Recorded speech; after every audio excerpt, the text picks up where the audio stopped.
Bon, je vous l'ai déjà dit, mais se moquer de la France, c'est un peu notre passion. On pourrait presque dire que c'est une exigence pour obtenir la nationalité. Si on passe une soirée entre amis sans cracher sur le président, sur les impôts ou les retards de la SNCF, c'est qu'il se passe un truc bizarre, comme un pain au chocolat avec une seule barre chocolatée. Il manque clairement quelque chose. En fait, en France, il y a une vraie tradition d'autodérision.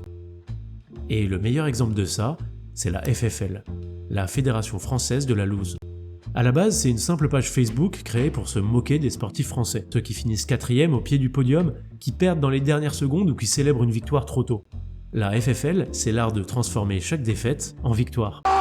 Tout ça, c'est des sources de réjouissance pour la fédération. Grâce à leur humour et leur culture de la défaite, ils sont vite devenus très populaires sur internet, en gagnant des centaines de milliers d'abonnés. Mais attention, faut pas croire pour autant que la FFL et tous ceux qui les suivent sont juste des haters frustrés. C'est même là que c'est intéressant, parce qu'en réalité, c'est tout l'inverse.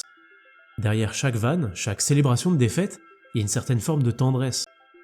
Les créateurs de ce concept, ce sont des amoureux de sport, mais avant tout, ce sont des Français.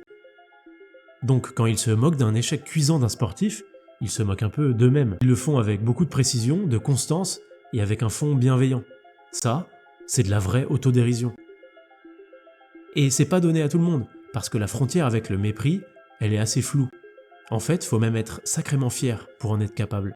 L'autodérision, c'est avant tout de la confiance. Les gens qui savent rire d'eux-mêmes sont souvent ceux qui sont le plus sûrs de leur valeur. À l'inverse, ceux qui prennent tout comme une attaque personnelle et qui ne supportent pas la critique sont souvent les plus fragiles. L'autodérision, c'est une preuve de bonne estime de soi. La France, en tant que pays, elle a atteint ce niveau-là.